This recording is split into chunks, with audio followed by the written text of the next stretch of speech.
Hey everyone, Heather here, and welcome back to my channel.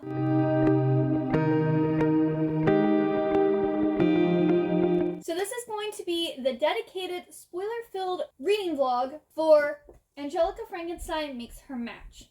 So it is currently October 19th.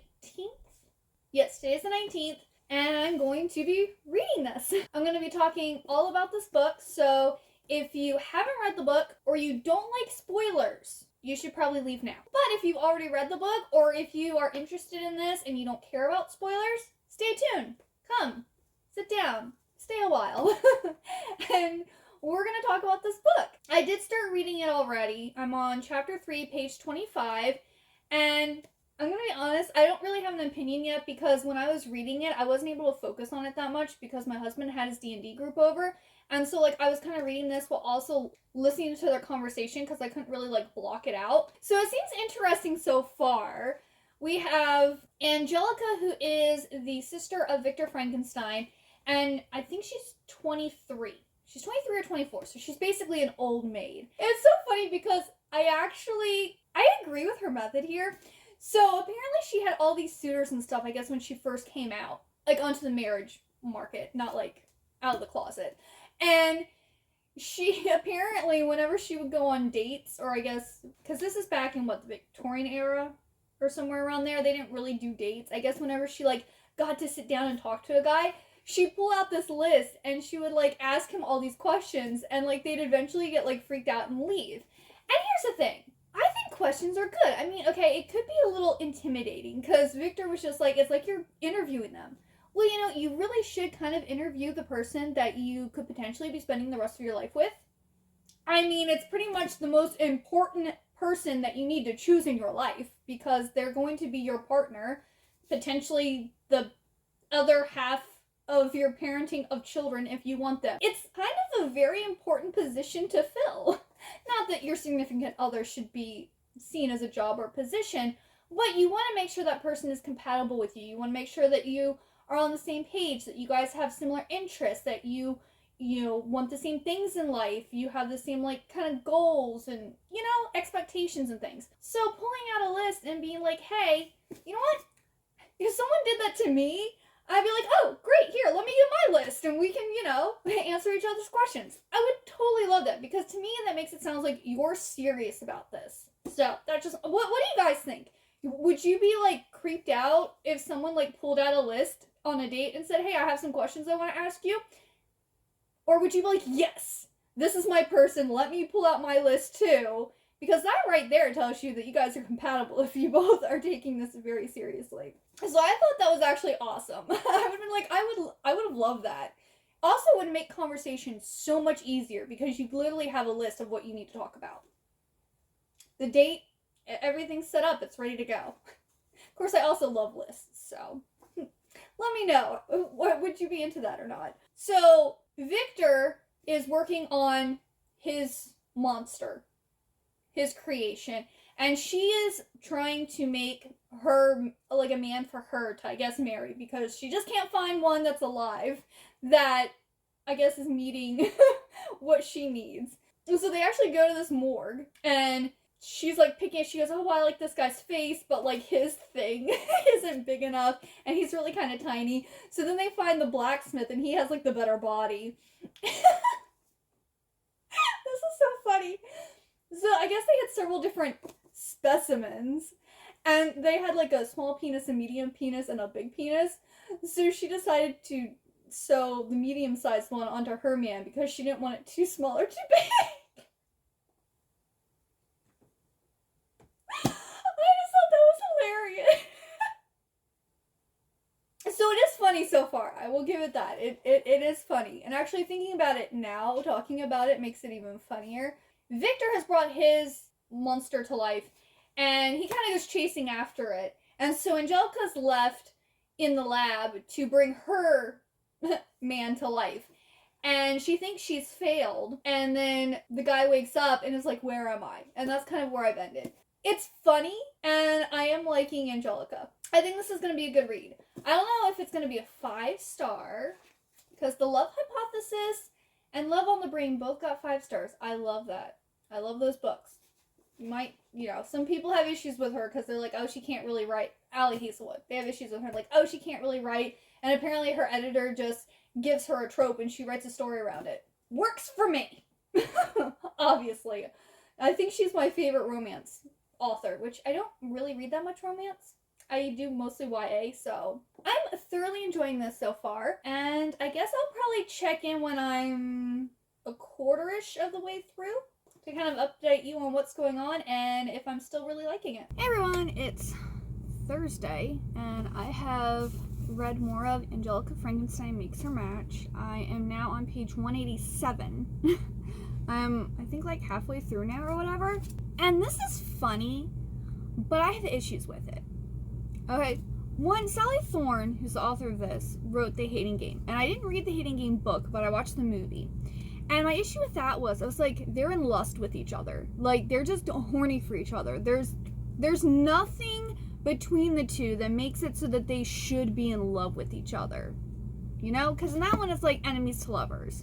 There's, like, these two companies, like, merged, and they basically had the same position, and so they're, like, kind of rivals with each other, and then another position's opening up, and they're, like, both going for it. But they're, like, they just want to jump each other, you know? And, like, the movie was cute, but I'm like, I just don't care. So for this one, it's basically the same thing. So Angelika puts together her perfect man, and, like, he wakes up, he's confused about, like, where he is, what's going on. He doesn't know who he is. He's mad at her for what she did, but then later on, he's actually happy because she goes, if I didn't do this, you'd be dead. And not only that, but he keeps on getting a hard-on around her, but he's like, I'm not into you like that. But then he is into her, but then he tells her that he's never going to marry her, they can never be together, but then he keeps on, like, flirting with her and, like, kissing her and tempting her and then going, oh no, we can't be together. What? Not only that, but they both think, because when they found him, he has a gold ring on, like, his ring finger, so she and Victor think he's married. So they tell him this, and he goes, oh, well, I can't do anything with you then if I'm, like, married to somebody else. He then distances himself again. Angelika Frankenstein just cries throughout this whole book. She's constantly crying. And, like, I understand she's lonely. I understand she's been rejected by a whole bunch of guys. Like, that's terrible. That's horrible. And especially in that time period where at 24 years old, you're pretty much considered, like, an old maid. And she used to have so many suitors, but I guess because of her intelligence and how she's different than other women, they're, like, not interested in her. But okay, here's the other thing that also throws me off. So she's very much into science and her intellect and, like, wearing trousers and being very much that other girl, but then she really wants to get married and be a mom. Because, like, I can understand you can't have both, but generally in stories you don't have a girl who's not like other girls but then really wants to get married and have a baby. So Angelika says that she's gonna help Will, he's the guy that she created, find out who he is, where he comes from. Well, they found out that there was an accident on the day, there was an accident at a local military academy the day that he died. So she goes to the military academy to kind of, like, investigate, and she finds out that one person did die who was married, and he was married to this lady named Clara. So while she's at this military academy, she meets Christopher, who I guess is in charge of the military academy, but he is instantly attracted to her and finds her fascinating. And she comes up with the story that she's gonna go and, like, take a basket of, like, food to Clara to, like, say sorry. Since she's met Will, she's trying to be, like, a better person. Like, she's very privileged and has tons of money and likes to spend. So she kind of is feeling like she's a bad person and she should be using her money for good instead of for selfish reasons. So she is going to put together this hamper, and that's kind of like her reasoning for doing this, but also to try to figure out if Will was actually married to this lady. So Christopher then says, oh no, I want to go with you. And she's, like, trying to, like, get him to not to, and he goes, no, I want to. So they go to Clara's house, and they find out that, no, it's not Will, because Clara has a son who has red hair and blue eyes, and she said that he looks exactly like his father. Well, Will is, like, dark-haired, I believe, dark eyes. So Will's definitely not married to her. So they still don't know who he is, where he came from. And so Christopher has now decided that he wants to court Angelika. But Angelika really likes Will, who has made it very clear that he will never marry her. but he keeps tempting her. And so now Christopher and Will have kind of declared that they are both going to try to win her affection. Like, I understand Christopher. Like, he saw her, she thought she was pretty, she's smart, she has money, and she seems adventurous, and he apparently needs a woman who can, like, move every 2 years and kind of travel the world with him, because he gets sent to different military schools to train, I guess, to be in charge of the training or whatever. So I can understand why he's interested in her, because she totally fits that thing. Plus, she also wants to get married and have a baby, and apparently he wants kids. So, totally makes sense for them to be together. But the whole Will thing, when she's like, I built him especially to be perfect for me. Okay, you built him physically to be perfect for you. That has nothing to do with, like, chemistry, your hobbies, your goals in life, your childhood, like the way you were raised, and like the social circumstances that you grew up in also kind of affect like who you're compatible with. So like she's making, even Victor was like, oh yeah, I know you made yourself the perfect man. And it's just like, what's on the outside is not what's important, people. It's not, I mean, granted, I am a shallow person, and if you are not an attractive person, I would never date you. But that's not what's most important. If like the person's super attractive, but we have nothing in common, and our goals aren't the same, our morals aren't the same, like nothing's adding up, it doesn't matter how attractive you are, it's not happening. You have to be attractive and have a great personality. And I'm not saying like they have to be like Henry Cavill or, you know, Christopher Hemsworth. They just need to be, you know, pleasant to look at type of thing. But like, for her, building her perfect man had everything to do with physically, which doesn't make sense because earlier she talked about, you know, they talked about how she had this list and she asked all of these questions. She has not pulled out this list once and asked Will a question, nor has she done it with Christopher. So maybe growth, maybe it's growth on her part, but like it just isn't adding up. Like the story just does not make sense. So I'm not really I guess I'm kind of more for Christopher, because Will, I feel, is like playing with her emotions, where Christopher's like, hey, I'm into you, like I want to court, let's do this thing. Where Will's is just like, I'm attracted to you and I want you, but we're not going to get married. No, but I'm going to fight for you, but I can't. I can't. And there's literally nothing between Will and Angelika between lust. And not only that, but it's just like she knew him and like his personality and everything super quickly. And she's like, oh yeah, I really know the real you and you know the real me. I was like, it's been like 10 days. I know my husband very well, but we've been together for I think 11 years total. We've been married for 7, but together for a total of 11. So like at this point, yeah, I know my husband very well because I'm with him every single day. I've, you know, spent hours and hours and hours with him.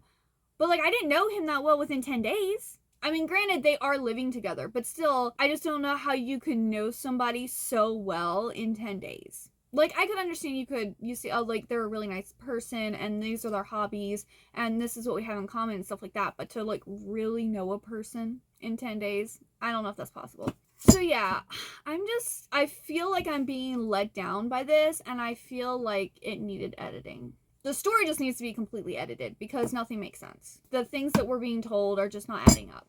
And I feel like my emotions are being played with as much as Angelika's. How do you all feel about that? Like, I started out, like, I was like, oh, this is really cute, this is really funny, I like this. And it's just like, what we had at the beginning of the story just is not matching up with the rest of the story. I hope you guys are liking it. Did you notice this stuff too, or is this just me? Am I over nitpicking this book? But like at this point, I feel like I've read enough romance novels that I should know what makes it good or what makes it bad and what the issues are. And I understand romances don't necessarily have to make sense, and a lot of times they're toxic, and like you want the drama, but like at the same time I want it to make sense. I will get back to reading some more, and I don't know, I might check in with you at like the 75% mark, or I might just wait until the end. I guess it depends on if it like picks up, if anything like exciting happens, if I have like anything else like on my mind that I need to share, or before the end. We'll find out. Alright, figured I'd do an update. I am now on page 225. They have formed a secret society. We have Clara, Lizzie, Victor, Christopher, Angelika, and Will all in it. And they have all agreed that they are going to try to figure out who Will was, like what his name was, where his family is, and help him with this goal, because Will does not feel like he can really have a relationship with Angelika until he knows who he really is. Like, he's like, what if I'm a bad person? And she's like, I don't care. I don't think I talked about Lizzie before. Lizzie is Victor's betrothed, but he doesn't actually want to get married. Like, he apparently wrote this whole, like, paper against, like, the institution of marriage and how he never wanted to get married, and now he does. But at the same time, Lizzie wants to get married in a church to make her parents happy, but Victor is an atheist. And the reason he's an atheist is because back when his mom was sick, their father went to the local, like, priest or preacher or something like that, and the guy told him just to pray. Not to get a doctor, just to go and pray. And she died. And then a few months later, the father died of, like, a broken heart, pretty much. So they lost their parents very close together. And so Victor blames not only the priest, but also God. And, like, I have an issue with this, because yes, you should pray, but you should also seek medical help. There's a saying, like, God doesn't help those who don't help themselves, or something like that. Like, that's not biblical. But you can't just say, I'm not going to do anything. Like, there are means of ways to cure things, and I'm not going to do anything. I'm just going to sit here and pray that God's going to, you know, magically heal them. Sometimes people are magically healed. Someone could have, like, stage 3 cancer and, you know, their whole church prays for them, and then all of a sudden they have no cancer. But that is so rare. People will say, oh no, that doesn't happen. But there are stories and, like, scientific things that can't be explained that have happened miraculously. So it doesn't happen very often. So if you're sick, and you're really sick, especially their mom had scarlet fever, she should have definitely seen a doctor. I mean, she still might have died, but at least she could have gotten a medical advice too. Because there's actually, I think there's, like, a joke where this guy there's a flood, and he's on the top of his house, and he's praying for God to come and save him. So a boat comes by, and they're like, hey, get in. He goes, oh no, wait, I'm waiting for God to save me. And they're like, okay. So another boat comes, and they're like, come on, get in. And he was like, no, I'm waiting for God to save me. Then a third boat comes, and they're like, come on, get in. And he goes, no, I'm waiting for God to save me. So the guy eventually drowns, and he gets to heaven, and he goes, God, why didn't you save me? And God goes, what did you think the 3 boats were?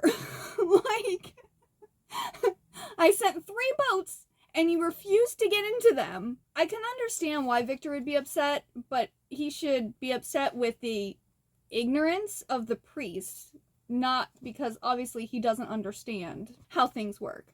That's his fault, not God's fault.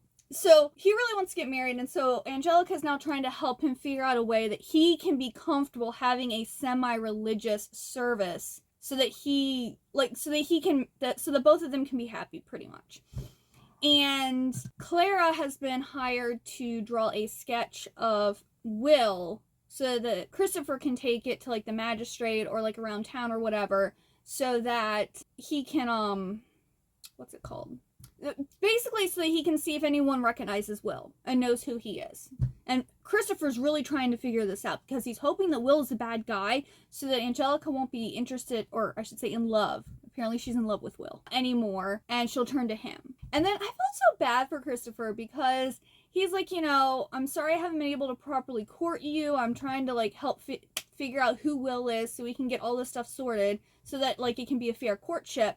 He goes, but, you know, I have a lot to offer you. You said you want kids. I want kids. You seem like an adventurous person. We can go on adventures together. I'm fine with, you know, wearing trousers or being yourself at home. You would have to, you know, wear a dress and be proper for, like, balls and dinners and stuff like that, because we have to hold up appearances. But I want you to be yourself, you know, when we're alone. And he's like, and we can travel and yada, yada, yada. And then she's thinking to herself, this is everything I offered Will earlier, and honestly, I just want him. And I'm just like, I mean, that's really sweet. You should only want the person that you're with. It shouldn't be I'm gonna go with that person because they have money or they can offer me adventure. Or, you know, I mean, obviously, if you are an adventurous person and you want to travel, you should find someone who also likes to travel. You shouldn't choose someone just because of the things that they can offer you, pretty much. He then's like, well, kiss me. Like, let's see if there's actually a physical attraction between us. You know, kiss me.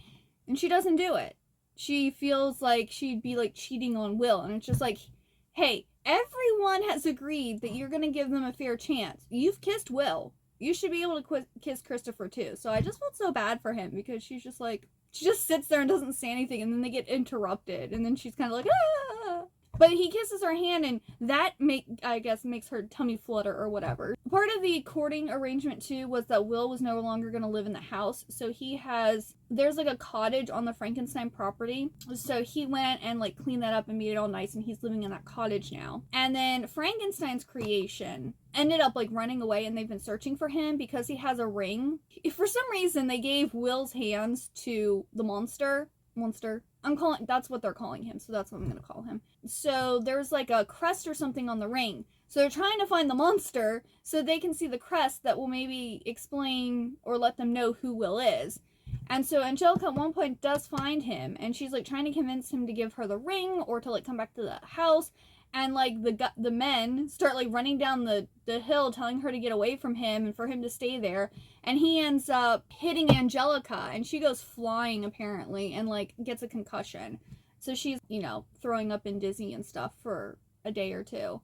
Clara has made the drawing, and so Christopher is now gonna go and see if he can find out any more information. And yeah, that's what's happened so far. There's like there's a lot of stuff that happens in this book. There's a lot of stuff going on. It's just, the romance just isn't making any sense. But, I'm gonna read some more and see if anything changes. Alright, everybody, I finished reading Angelika Frankenstein Makes Her Match, and I ended up giving this 3 stars. Where I left off, Angelika had told Mary that it was time for her to retire, that she had done so much, and it was, things were becoming more difficult for her, and they'd give her a good pension and whatever. Well, Mary felt that she was being dismissed. And Angelika didn't mean that she wanted her to leave or that she didn't want her there anymore. It's just she didn't want her overworking herself. So Mary ends up leaving. And Mary is their housekeeper / kind of like their grandmother because she pretty much raised them. And then Will, we find out, is actually a priest. He was going to be coming and replacing the priest who had told the Frankensteins to pray for their mom instead of getting her medical help. And so this is kind of like a whole thing because Victor is very anti-religion, and he therefore kind of forces Angelika and everyone else to be anti-Christian or anti-religion. And like Will is feeling very annoyed by the fact that he feels like he has to keep his beliefs hidden or he's going to be criticized for them. And so then when he finds out that he's a priest, or he was a priest, he's like, Victor's never going to accept me. I don't know what to do. Like, how's Victor going to take this? And Angelika's like, oh, he sees you as a brother. It's all good. And he goes, no, he's going to hate me. And like, it's this whole thing. I thought that was like really funny. Okay, I also had an issue with this because he finds out that he was a priest and he was going to be taking over the church. And he's been holding off not doing anything with Angelika until he knew who he was. And then he finds out he's a priest, and then they go and have sex. And it's just like, okay, you've been acting super religious and like, teaching Angelika about, thinking about others and doing good and about charity and being a better person and stuff like that. And then you're not married and you're just, oh, I was a priest, so I'm not actually married. It's all good. Let's go and bump it out. And it's just like, how does that make any sense? Obviously they do get married and that's their plan. Like, Victor tells Will that if he has sex with Angelika, he's stuck with her forever. So we know that they're going to get married, but it's still odd that he wouldn't actually want to get officially married before doing it, since he was supposed to be a priest. And then there's issues because Lizzie wants to get married in a church, and Victor also wants to get married now, but he doesn't actually want to get married in a church. And then there's no one to replace the priest because Will died, and he's not gonna, like, he at one point gets, like, basically blackmailed. And I'm not really sure how the blackmail works out, because they tell them that he either comes back and beats the priest, or they're going to send a mob to the Frankensteins to, like, attack them. I know Victor makes a comment about making a large donation to the church or something like that. So I don't know if he just basically pays them to leave them alone. I'm not really sure. And then at one point, both Will and Frankenstein's monsters are both like dying, and they're not really sure what's going on. They end up doing like a blood transfusion? Blood transfer? Angelika gives Will her blood, and I think Victor gives his monster his blood, and that helps. And it's actually interesting because they're hoping that this will work, and actually everyone is praying that the procedure works. And I was like, see, that's how it should have been in the first place. You seek medical assistance, and you also pray that everything goes well. You don't just pray, because things need to be done a lot of times to fix the problem. But you also want to pray that it works, because it doesn't always work. So anyway, that's only if you believe in prayer. If you don't, then whatever. But I still thought it was interesting. Victor is even praying that this works. And then once it works with Will, then they go and they do it on the monster.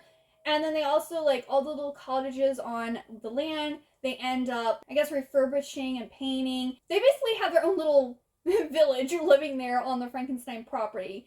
And Angelika and Will, or Arlo is actually his real name, end up going to Larkspur, which is I think it's the vacation home that Victor was going to give Lizzie, but Lizzie agreed to give it to Angelika because Angelika really wanted it.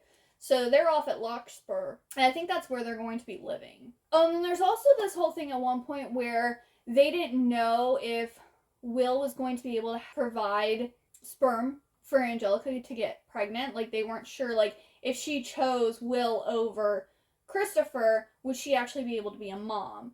And it does wrap up that it is, but of course it doesn't look like Will because he has somebody else's body. So the baby looks like, I think the blacksmith is who his body was from, which is kind of weird. But okay. And then Christopher ends up with Carla, which you kind of get hints of that throughout the book, because apparently he's like paying attention to her and she's like completely like infatuated with him. And so it's cute that they kind of end up together.